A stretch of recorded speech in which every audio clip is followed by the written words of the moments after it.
जय हिंद प्यारे बच्चों। तो आप लोग आपका अपना ही channel Bihari fundamental of science पर बहुत बहुत स्वागत है। तो आज की इस क्लास में आप सभी के लिए बिहार बोर्ड वर्ग 10वीं कक्षा 10वीं का मैट्रिक परीक्षा 2027 के लिए साइंस से 100 ऐसे महत्वपूर्ण वीवीआई क्वेश्चन छाट के लेके आए हैं जो कि आपके बोर्ड एग्जाम 2027 के लिए काफी ज्यादा इंपॉर्टेंट है। और ऐसा ही सवाल आपके 2026 में पूछा जाएगा और भले 27 में। और इसे क्वेश्चन है जो वायरल है, भौतिक विज्ञान, रसायन शास्त्र एवं जीव विज्ञान के अति महत्वपूर्ण प्रश्न है और ऐसे क्वेश्चन है जो पूछे लायक है। तो देखिए पहला क्वेश्चन आप लोग देखिए कि प्रकाश किरण गमन करती है। नीचे आंसर भी दे दिया गया है। प्रकाश किरण गमन कैसे करती है? तो प्रकाश होता है जो हमेशा सीधी रेखा में गमन करती है। तो ऑप्शन नंबर ए इसका राइट हो जाएगा। प्रकाश हमेशा सीधी रेखा में गमन करती है। अब अगला कहा है कि प्रकाश के परावर्तन के कितने नियम है? तो प्रकाश के परावर्तन के नियम क्या होता है कि आपतित किरण, परावर्तित किरण और बीच में डाला गया अभिलंब। यहाँ क्या होता है? आपतित किरण हो गया, क्या है? परावर्तित किरण। ये वाला क्या है? आपतन बिंदु है, आपतन बिंदु है। और ये क्या है? आपतन कोण, परावर्तन कोण। तो आपतित किरण, परावर्तित किरण तथा अभिलंब तीनों एक ही तल में। दूसरा नियम होता है कि आपतन कोण परावर्तन कोण के बराबर होता है। तो प्रकाश के परावर्तन के कितना नियम होता है? तो दो गो नियम होता है। कितना नियम होता है? दो नियम होता है। अगला 3 नंबर क्वेश्चन है कि मोटर कार के हेडलाइट में किसका प्रयोग होता है? आप लोग बताइए। तो मोटर कार के हेडलाइट में ना अवतल दर्पण का प्रयोग होता है। हेडलाइट में अवतल दर्पण का, और पश्चिम दृष्टि में पूछेगा तो उत्तल दर्पण का। गाड़ी के साइड मिरर, गाड़ी का पीछे देखने के लिए किस दर्पण का उपयोग किया जाता है? आप लोग बताइए। गाड़ी के साइड मिरर के रूप में किस दर्पण का उपयोग किया जाता है? उत्तल दर्पण का। ऑप्शन नंबर बी राइट हो जाएगा। अगला क्वेश्चन है लेंस की क्षमता का ऐसे मात्रक क्या होता है? लेंस की क्षमता का ऐसे मात्रक डायोप्टर होता है। और लेंस की क्षमता क्या होता है? पी बराबर क्या होता है? पी बराबर 1/f होता है। इस फॉर्मूला को याद रख लीजिएगा। अगला क्वेश्चन है कि समतल दर्पण द्वारा बना प्रतिबिंब हमेशा कैसा होता है? तो समतल दर्पण द्वारा बना प्रतिबिंब हमेशा क्या होता है? हमेशा काल्पनिक या आभासी होता है। कैसा होता है? काल्पनिक या आभासी। अगला क्वेश्चन है कि समतल दर्पण की फोकस दूरी क्या होती है? तो समतल दर्पण की फोकस दूरी अनंत होती है, इंफिनिटी भी होती है। समतल दर्पण की फोकस दूरी अनंत इंफिनिटी होती है। अगला क्वेश्चन है, देखिए यहाँ सूत्र भी दिया है। सूत्र क्या दिया है? पी बराबर 100 और बटा में 1। पी बराबर सूत्र क्या होता है कि किसी उत्तल लेंस का फोकस शांत है। तो उत्तल लेंस है तो प्लस में 50 सेंटीमीटर है, तो इसकी फोकस दूरी तो पी बराबर क्या होता है? 100 और बटा में 1 होगा। 100 ऊपर में होगा, 100 ऊपर में, नीचे में कितना है? 50 है। और एक कटाएंगे तो दिया जाएगा। यहाँ पर क्या देगा? 2D मतलब 2 डायोप्टर इसका हो जाएगा। अब देखिए कि अवतल अवतल दर्पण के सामने वस्तु को कहाँ पर रखा जाए ताकि प्रतिबिंब उल्टा वास्तविक और समान आकार का बने? कहाँ रखा जाए? तो वक्रता केंद्र पर रखा जाएगा तो बनेगा उसका प्रतिबिंब। कहाँ? वक्रता केंद्र पर। दाढ़ी बनाने में कौन सा दर्पण उपयोग होता है? आप लोग बताइए। तो दाढ़ी बनाने मतलब नाई के दुकान, हजाम उजाम की दुकान होता है जहाँ पर बाल बन के अटवाते हैं, तो वहां पर कौन सा दर्पण का उपयोग होता है? अवतल दर्पण का होता है। सामान्य नेत्र के लिए स्पष्ट दर्शन की न्यूनतम दूरी क्या होती है? तो सामान्य नेत्र के लिए 25 सेंटीमीटर, कम से कम हम लोग 25 सेंटीमीटर तक के दूरी के वस्तु को आंख के नजदीक ला के देख सकते हैं। इससे ज्यादा लाएंगे तो नहीं दिखाई देगा। और मानव नेत्र के किस भाग पर किसी वस्तु का प्रतिबिंब बनता है? तो रेटिना या दृष्टि पटल पर। ऑप्शन इसका डी राइट हो जाएगा। तो इसे को आप लोग याद कर लीजिएगा। इसे क्वेश्चन है जो काफी ज्यादा इंपॉर्टेंट है। किस रंग का विचलन न्यूनतम होता है? आप लोग बताइए किस रंग का विचलन न्यूनतम होता है? तो इसका आप लोग तो इसका आंसर दे दिया गया है ना, गलत है। किस रंग का विचलन न्यूनतम होता है? तो लाल रंग का विचलन न्यूनतम होता है। किसका? लाल रंग का न्यूनतम होता है विचलन। अब अगल का क्वेश्चन देखिए कि विद्युत धारा कहते मात्र क्या होता है? विद्युत धारा, तो विद्युत धारा का फॉर्मूला क्या होता है? आई बराबर फॉर्मूला इसका होता है क्यू और बटा में टी होता है। आई बराबर क्यू बटा टी। आई विद्युत धारा, क्यू आवेश, टी समय है। तो अब विद्युत धारा कैसे मात्रक क्या होता है? तो विद्युत धारा कैसे मात्रक एम्पियर होता है। वोल्ट किसका मात्रक होता है? तो वोल्ट विभव या विभवांतर का मात्रक होता है। वाट शक्ति का मात्रक, ओम प्रतिरोध का मात्रक होता है। विभवांतर मापने वाले यंत्र को क्या बोलते हैं? विभवांतर मापने वाले यंत्र को क्या बोलते हैं? तो वोल्ट मीटर बोलते हैं। विभवांतर मापते इसका फॉर्मूला होता है V बराबर W और बाई V की होता है, विभव का होता है फॉर्मूला। और ए मीटर से किसको मापा जाता है? आप लोग कमेंट बताइएगा कमेंट करके। विद्युत बल्ब का तंतु फिलामेंट किसका बना होता है? विद्युत बल्ब का तंतु फिलामेंट किसका बना होता है? तो टंगस्टन का। किसका बना होता है? टंगस्टन का। ऑप्शन नंबर इसका सी राइट हो जाएगा। विद्युत हीटर की कुंडली में किसका प्रयोग किया जाता है? विद्युत हीटर की कुंडली में किसका प्रयोग किया जाता है? तो आप लोग बताइए। तो विद्युत हीटर की कुंडली में किसका प्रयोग किया जाता है? नाइक्रोम का। ये नंबर इसका ऑप्शन नंबर ए राइट हो जाएगा। अगला क्वेश्चन है, डायनेमो यांत्रिक ऊर्जा को किस ऊर्जा में परिणत करता है? डायनेमो होता है जो यांत्रिक ऊर्जा को किस ऊर्जा में परिणत करता है? तो डायनेमो यांत्रिक ऊर्जा को विद्युत ऊर्जा में रूपांतरित करता है। अगला, जीवाश्म ईंधन का उदाहरण। तो जीवाश्म ईंधन का उदाहरण कौन है? तो कोयला हो जाएगा, पेट्रोलियम, प्राकृतिक गैस, इसका डी नंबर सही हो जाएगा इनमें से सभी। अगला क्वेश्चन है, अब अगला का क्वेश्चन आता है कि आप रसायन विज्ञान का आता है। रसायन विज्ञान जिसको हम लोग केमिस्ट्री भी बोलते हैं। किस धातु को केरोसिन तेल में डुबो कर रखा जाता है? तो किस धातु को होता है जो हम लोग केरोसिन तेल में डुबा कर रखते हैं? तो सोडियम को हम लोग केरोसिन में डुबा के रखते हैं। लोहे को जिंक से लेपित करने की प्रक्रिया को क्या बोलते हैं? तो गैल्वेनीकरण बोलते हैं। लोहा को जिंक मतलब जो लोहा के नाम किससे जिंक की परत चढ़ाने की प्रक्रिया को गैल्वेनीकरण कहलाता है। और गैल्वेनीकरण 2 नंबर वाला पूछा गया। श्वसन किस प्रकार की रासायनिक अभिक्रिया? आप लोग बताइए, श्वसन किस प्रकार की रासायनिक अभिक्रिया? तो यह हो जाएगा ऊष्माक्षेपी। क्या है? ऊष्माक्षेपी। उदासीन विलयन का पीएच मान कितना होता है? तो देखिए विलयन यहाँ पर होता है, तो बीच में क्या होता है? यहाँ पर 1 2 3 4 5 6, यहाँ पर 7 होता है। यहाँ 1 से लेके 7, यहाँ 1 से लेके 6 तक होगा, वो क्या होगा? अम्लीय। 1 से लेके 6 तक होगा वो अम्लीय होगा। यहाँ 7 से लेके और 14, यहाँ क्या हो गया? 14, मतलब 8 से 14 तक होगा कि क्या होगा? क्षारीय। क्या होगा? क्षारीय। तो क्या पूछ रहा है कि उदासीन विलयन का पीएच मान कितना होता है? तो उदासीन विलयन का पीएच मान 7 के बराबर होता है। कितना? 7 के बराबर, सी राइट हो जाएगा। अम्लीय विलयन का पीएच मान कितना होता है? तो 7 से कम होता है अम्लीय विलयन का पीएच मान। अगला क्वेश्चन है, अम्लराज एक्वारेजिया में सांद्र HCl एवं सांद्र नाइट्रिक अम्ल का अनुपात कितना? 3:1 के अनुपात में होता है। 3:1 के अनुपात में। अगला क्वेश्चन है कि लोहे की परमाणु संख्या कितनी होती है? लोहे की परमाणु संख्या कितनी होती है? तो लोहे की परमाणु संख्या 26 होता है। इसका इलेक्ट्रॉनिक विन्यास करिएगा तो मिलेगा 1s2, 2s2, क्या होगा? 2p4, 3s2 और फिर 4s2, 4d ऐसे करके हो जाएगा। बेकिंग सोडा मतलब खाने वाला खाबर सोडा जिसको हम लोग बोलते हैं गांव देहात की भाषा में। रासायनिक सूत्र क्या है इसका? होता है NaHCO3, सोडियम हाइड्रोक्साइड कार्बोनेट होता है। तो इसका ऑप्शन नंबर ए हो जाएगा जो बेकिंग सोडा का सूत्र है। प्लास्टर ऑफ पेरिस, किसी का हाथ पैर टूट जाता है तो क्या कर देता है? प्लास्टर कर देता है। तो उसका सूत्र पूछा है। तो प्लास्टर ऑफ पेरिस का रासायनिक सूत्र क्या है?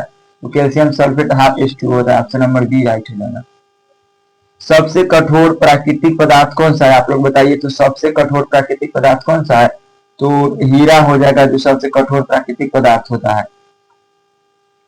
कौन सा अधातु कमरे के ताप पर द्रव अवस्था में पाया जाता है? क्या बोला? द्रव अवस्था में।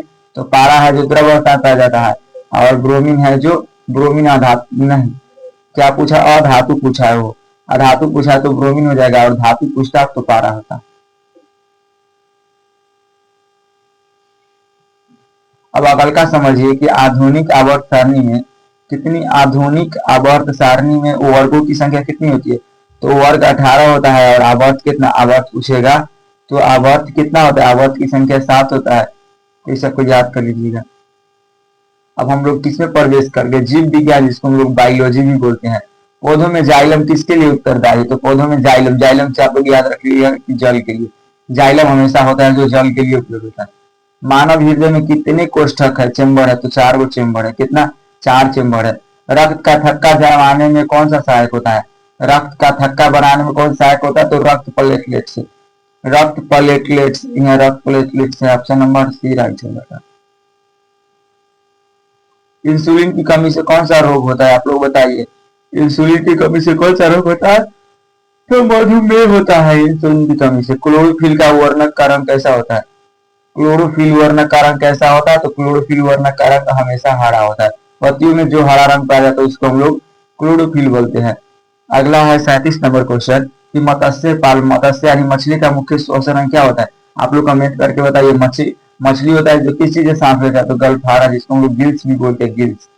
अगला क्वेश्चन देखिए, मानव शरीर का सामान्य रक्तचाप कितना होता है? तो बताइए कितना होता है? तो 120 और बटा में 80 mm/s।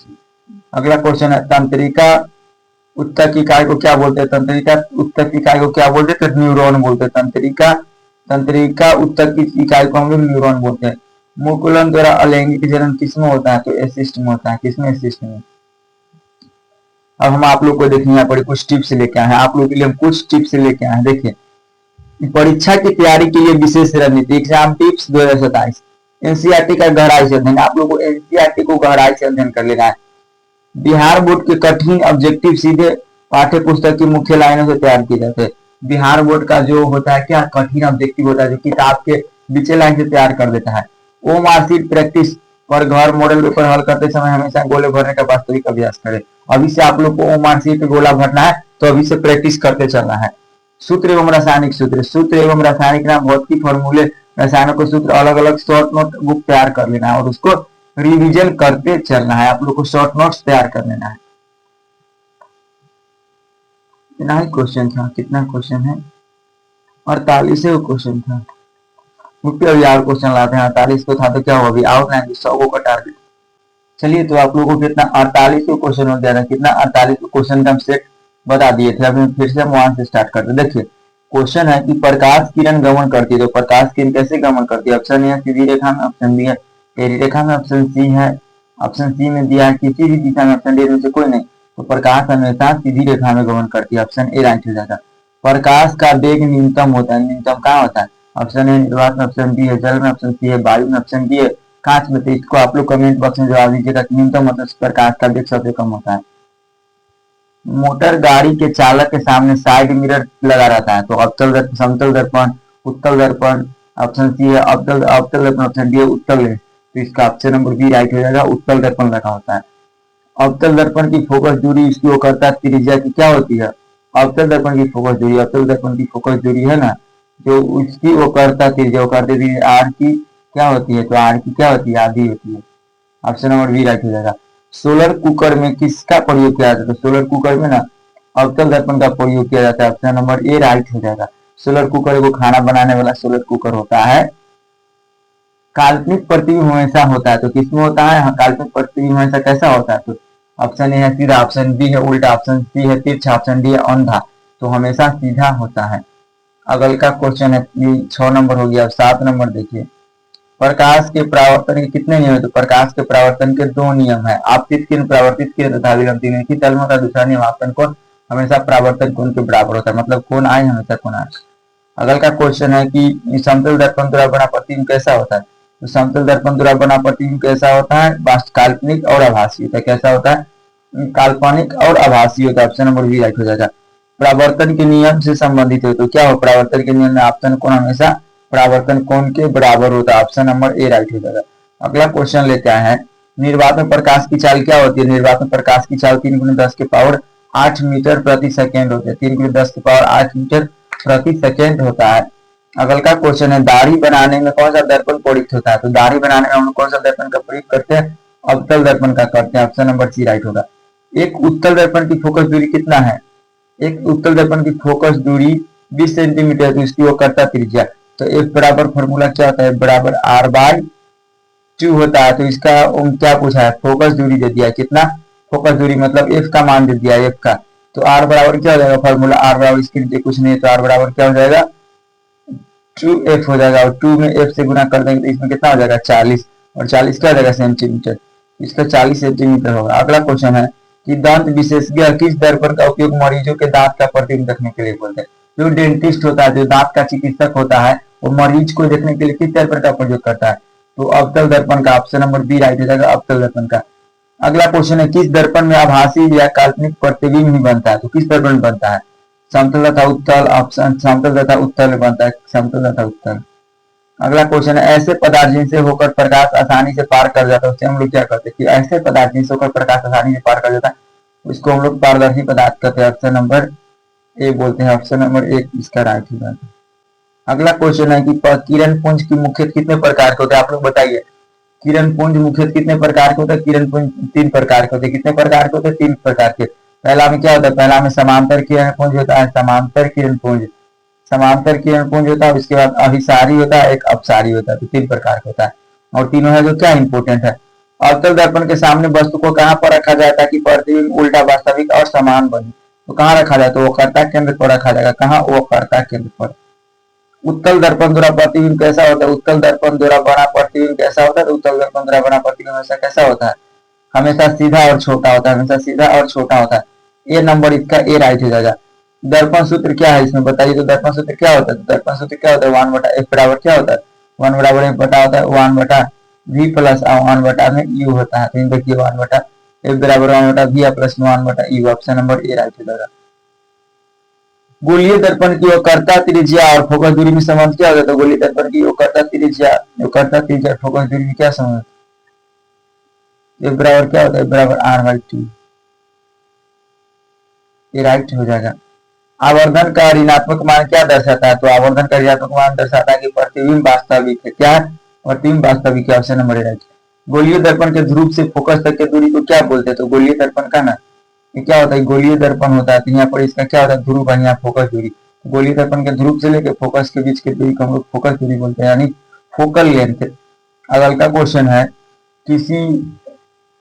किसी अवतल दर्पण द्वारा आभासी प्रतिबिंब और आवर्धित प्रतिबिंब तब बनता है जब वस्तु स्थित हो। कहाँ वो स्थित हो? कहाँ? ध्रुव और फोकस के बीच। कहाँ? ध्रुव और फोकस के बीच। ऑप्शन नंबर सी राइट हो जाएगा। सर्च लाइट का परावर्तक सतह होता है, तो किसका होता है? तो अवतल दर्पण का। किसका होता है? अवतल दर्पण का। बी राइट हो जाएगा। क्या इसका बी ऑप्शन में राइट हो जाएगा। अगला क्वेश्चन देखिए। किसी बीम का अवतल दर्पण द्वारा बना प्रतिबिंब सीधा तथा बड़ा पाया जाता है, तो क्या होता है? मुख्य फोकस तथा फोकस के बीच होता है। समतल दर्पण की फोकस दूरी क्या होती है? तो ये अनंत होती है, हम बता दिए हैं। बताओ आप लोग। हवा में, हवा मतलब वायु प्रकाश की चाल क्या होती है? तो वायु प्रकाश की चाल क्या होती है? कम ज्यादा क्या होती है? इसको आप लोग कमेंट में जवाब दीजिएगा। कमेंट बॉक्स में आप लोग के लिए होमवर्क है। प्रकाश की किरणें जब चिमकीली सतह पर पड़ती है तो परावर्तन क्या होता है? तो नियमित होता है। और खुरदरी सतह पर पड़ेगा तो अनियमित होगा। गोलीय दर्पण के मध्य बिंदु को क्या बोलते हैं? तो ध्रुव बोलते हैं। क्या बोलते हैं? ध्रुव। और जब नई कार्तीय चिन्ह परिपाटी के अनुसार मुख्य अक्ष के लंबवत तथा ऊपर के अनुदिश मापी गई जाने वाली दूरियां मानी जाती, तो क्या मानी जाती? कभी धनात्मक तो कभी ऋणात्मक नहीं। क्या बोला है कि चिन्ह परिपाटी? तो चिन्ह परिपाटी ऐसे में होता है। तो ऊपर में क्या होता है? ऊपर में पॉजिटिव, नीचे में क्या होता है? निगेटिव। इधर क्या होता है? पॉजिटिव, इधर निगेटिव होता है। तो नई कार्तीय चिन्ह परिपाटी के अनुसार अक्ष के लंबवत ऊपर में धनात्मक के अनुदिश मापे जाने वाली दूरी है, तो नीचे में क्या होगा? ऋणात्मक। ऑप्शन नंबर बी राइट हो जाएगा। तो कितना क्वेश्चन था? 30, 48 को क्वेश्चन, और इधर कितना था? 30। सब कुछ हो जाएगा तो 78 हो जाएगा। कितना हो जाएगा? 78। तो मानिए ना 80 क्वेश्चन आप लोग को बताएं। कितना? 80 क्वेश्चन। कितना? 80 क्वेश्चन मान के चलिए। 2 क्वेश्चन तो और हम बता देंगे। आप लोग बताइए स्नेल का नियम का फॉर्मूला। आप लोग स्नेल का नियम का फॉर्मूला कमेंट में जवाब दीजिएगा कि स्नेल के नियम का फॉर्मूला क्या होता है। इसका होता है क्या? स्नेल का नियम साइन आई और बटा में क्या होता है? साइन आर होता है। तो इसको याद कर लीजिएगा। और आप लोग को एक और क्वेश्चन बताते हैं कि आवेश का मात्रक क्या होता है? आवेश का मात्रक। तो आवेश का मात्रक क्या होता है? तो आवेश का मात्रक कूलम होता है। और ओम का मात्रक क्या होता है? तो ओम का मात्रक क्या होता है? तो ओम का मात्रक प्रतिरोध होता है। और प्रतिरोधकता कैसे मात्रक क्या होता है? तो प्रतिरोधकता कैसे मात्रक ओम मीटर होता है। इस सबको आप लोग याद कर लेना है। और विद्युत धारा, और इसके बाद Q बराबर फॉर्मूला क्या होता है? Q बराबर IT होता है। तो इस फॉर्मूला को याद कर लेना है। अभी हम आप लोग को रिवीजन करवा देंगे। मानव नेत्र में कौन सा लेंस पाया जाता है? आप लोग बताइए। तो मानव नेत्र में कौन सा लेंस पाया जाता है? तो मानव नेत्र में उत्तल लेंस पाया जाता है। कौन सा लेंस? उत्तल लेंस पाया जाता है। उसके बाद आप लोग बताइए। हम हिंदी में कुछ पूछ रहे हैं, हिंदी में पूछ लेते हैं कि श्रम विभाजन और जाति प्रथा के लेखक कौन है।